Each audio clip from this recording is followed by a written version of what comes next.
Hello guys, welcome to another BTC update. I hope you're doing great. Happy New Year and Merry Christmas to you all. I'm sorry that I've been away for a while, but I haven't seen my family like in 3 years because I'm in a different country and I had to travel to them for the holidays, and I stayed with them for a nice couple of weeks, just enjoying the time with them.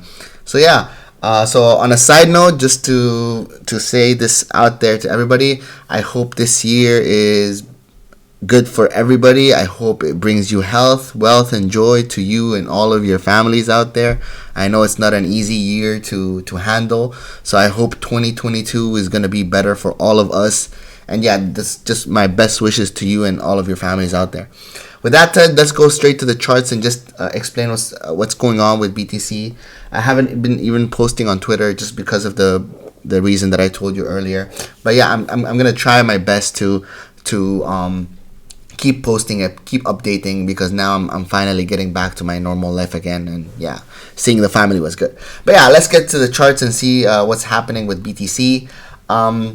So the obvious is, let's talk about the obvious. The obvious is that we've known basically that BTC has been in a downtrend for a while now. Since our drop, the weekly indicators were telling us that, the daily indicators were telling us that. As you can see, weekly indicator still didn't even cross into a red area yet. It still didn't give me any type of valley, which kind of signals that there's upward momentum and huge rally coming.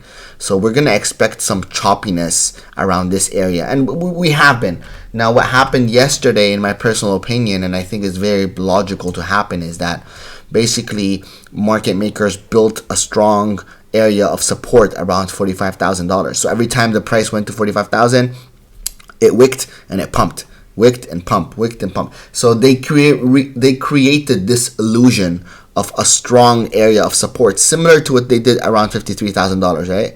But here they build it up more strong. And then what happened is, because the general direction of the market is a downtrend currently, what happened is that we dropped below this level just to liquidate the newbies, the beginners out there who don't know how to trade, who just see, oh, okay, so here we can, I've been longing here for a while, you know, I longed here with $1,000, it worked. I longed here with 2,000, oh, let me long here with 10, because I've been profitable here, right? And then what happens is, when the market makers see this happening and they see this long with 10K, basically, they liquidate you. And that is what is happening right now. Now, there's good news and there's bad news. Okay, so I'm gonna tell you the good news and the bad news. The good news is, from a structure perspective, BTC is looking good. Structurally, BTC is looking good. You still haven't made a lower low yet. Sorry. Now, your macro low is $30,000. Okay, your micro low is $40,000. So if we lose $40,000, you can bet your ass that we're gonna see that macro low again around this area. Okay, and we might potentially enter a bear market, and I'm gonna explain why I say potentially, and I'm gonna also give you my idea of what the bear market would look like as well. And why am I sounding like this? Well, the only reason is the monthly time frame. So on the monthly time frame, we have a lot of things happening actually on the monthly. The first thing that is happening on the monthly time frame is that your stochastic RSI is has just crossed below 20. Now it needs one more line to cross, and this monthly time frame is a lagging time frame, so it can change from now to the end of the month. But one of the stochastic lines has entered already that below 20 area, and the other one is soon to follow. And usually when that happens, we historically, or BTC historically enter, not even BTC, any token out there historically enters a downtrend on the monthly. I'm not going to call it a bear market. It's a downtrend on the monthly time frame. When you go below 20 on a stochastic, you are basically entering a bearish territory. Now, bear market is a very strong word to use. It could be a 1 month bear market, it could be a 6 month bear market, it could be a 4-year bear market, right? In my opinion, if this happens, which is very likely right now, by the way, expect 6 months to a year tops. I don't see BTC going into a longer bear market than this. I think that it's not. You're never gonna see 4-year bear markets again, basically.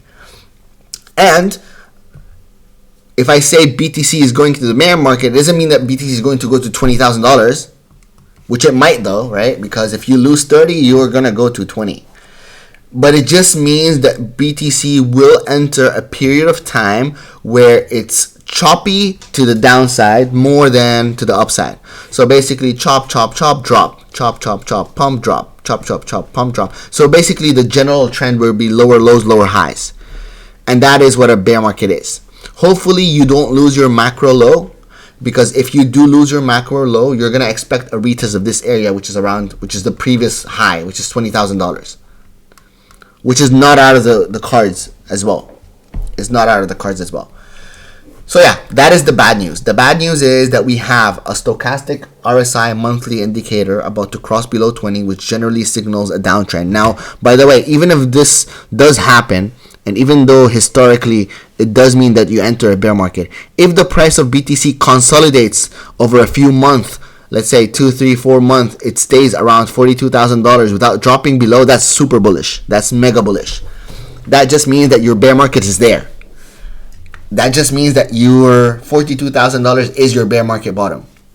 And I will update if that happens. Of course, we need more data, more information, and more analysis if that happens. But I'm just giving you, I don't want to sound too bearish, I don't want to sound too bullish, I want to be unbiased. I want to just say what I see, basically. Another bad news that I see is the monthly MACD. So the monthly MACD, as you already know, you have a bearish divergence of the monthly MACD, which is playing out currently, and you have a potential monthly MACD bearish cross, which is, again, usually when the monthly MACD cross, this signals a bear market. It's the beginning of a bear market.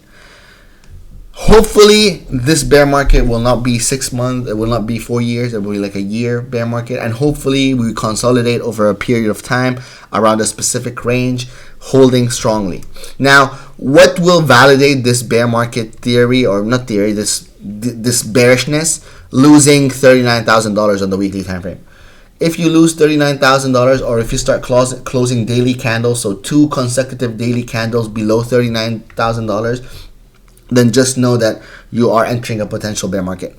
And I say potential bear market because of the definition of a bear market itself. Some people think bear market needs to be 4 years long. So I personally don't see it going to 4 years again. I see 6 months to a year tops. That's your bear market, in my opinion. But again, we need more data and more information for this to be confirmed, right? But from I can tell you from the charts and from the indicators, this monthly right here, this stochastic cross and this MACD cross is super bad sign. It's a really, really, really, really bad sign. And combine it with the weekly time frame, not even giving you any signal to buy, because you can see usually your squeeze indicator needs to curve and give you that signal to buy. When it curves and starts forming red valleys right here, and your stochastic starts to cross again above the 20 level, that's when you enter basically bullish territory. Sorry, that's when you pump. And the opposite is true. So when you start to turn dark green on the squeeze indicator, and your stochastic crosses below 20, that's when you enter a downtrend. And that's what happened in April. So your stochastic dropped below 20, and then you continued, blah, blah, blah, and you entered a bearish phase on the weekly. The difference between April and now is that in April, if you go to the monthly time frame, in April, which was around here, your stochastic RSI was not even near 20. And also, the difference is in June, when we did pump, your stochastic RSI didn't even cross below 20, and your MACD didn't even cross. It just faked cross. But right now, you lost your RSI also on the monthly is below 50. Your MACD is about to cross bearish. Your stochastic is around to enter below 20, which is bearish territory.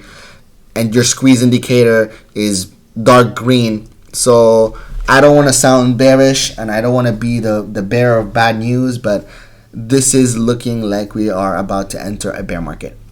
Now, again, because the majority of the space think that we will enter a bear market, I don't know the space what they're saying, but if they are thinking that we're going to enter a bear market, the bear market will not be a regular bear market. It will be different. So just expect that. Expect that it won't be similar to before.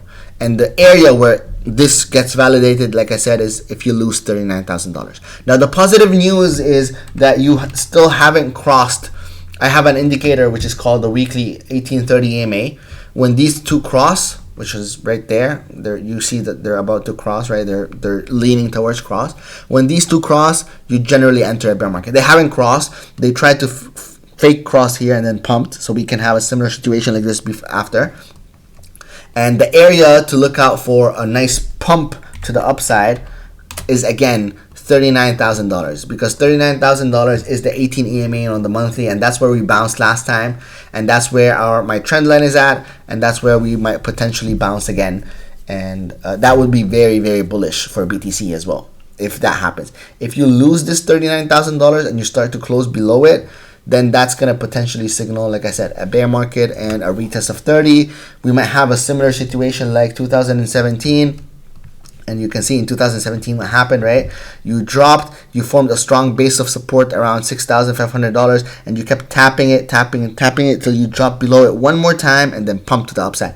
And this can really happen as well in 2022, because this actually, if you wanna be technical about it, from March 2018 to March 2019, so it took a year for this bear market to be over, this one right there. So, and then you started your rally to the upside. So I think this will be happening again if worst comes to worst, and if we lose $39,000. If we do hold above $39,000 and we do start pumping above and breaking specific levels, then a repeat of June will happen one more time. This specific level to break in order for us to be bullish again is $50,000. If you're able to cross $50,000, then you're going to be super bullish, and then you're going to do another rally to the upside. And if not, then you're going to drop. For now, on the short time frames, I don't see this happening. I see more of a choppiness to the downside type of trajectory, at least to reach that area. So maybe a pump to the trend line around 45,000 or 46,000 or 47,000 from where you are right now. A small bull trap, a drop one more time, hit the EMA, and then a bounce, and then hopefully this bounce will be a bounce with volume and with force that would take us to a new all-time high. If it doesn't and we lose this $39,000, then like I said, just expect 30 again. Expect to see 30 one more time. And yeah, that's it for the analysis today. I'm very sorry to start the new year like this, but this is just what I see. This stochastic right there is not something you look out, you're not happy to see. And this monthly MACD cross, bearish cross, is not something you're happy to see as well. These are very, very bad bearish signs, because they just tell you that you're entering a downtrend on a monthly time frame. So entering a downtrend on a monthly time frame can be translated to entering a bear market. But usually when you say bear market, people start thinking 4 years, right? But actually the monthly time frame can be 6 months up to a year, okay, with a choppiness to the downside trajectory. I will be updating more when I have more information about what's going to happen, in my opinion. For now, just be careful. If we lose $42,600 and we start to close at least 2 4-hour candles below that area, we're going to see 40 for sure. Definitely, even 39 for sure. But by that time, just be careful. There will be a bull trap. If that happens, especially if we start to lose 39, there will be a bull trap. And just take advantage of the bull trap. Don't get stuck in the market if it happens. I will update if I see anything else as I get more information. But for now, this is just the general sentiment that I have. Just to quickly summarize, I think the indicators are showing a lot of bearishness on the monthly time frame, which indicates that we'll potentially enter a bear market, which might be around 6 months to a year. The level to validate this is a break below $39,000 with 2 daily consecutive candles under $39,000. If we do manage to hold $39,000 then we will have a repeat of June where we pump, and then the level to return us to bullish is 50,000. So if you start to break above 50, then you're bullish and you're going to see a new all-time high if that happens. If not, like I said, expect 30,000 again at least, and a repeat of 2017 where we tap a horizontal level of support. We keep tapping it till finally, bam, it breaks, because it's going to do the same thing that it did here, which it did here as well, right? We kept tapping 45, and then we broke. So just be careful. These are market maker trades that they, not trades, but they're market maker strategies that they use to trap fish, a lot of fish, so they can get more money from newbie traders. So yeah, guys, again, very, very sorry for the update like this. I didn't want to really sound bearish, but that's what I see right now. I hope 2022 will bring you joy, happiness, and wealth, and Merry Christmas again to you and your families, and I will see you again next time on the next BTC update. Have a nice week and a nice weekend, and I will see you again later. Thank you. Bye-bye.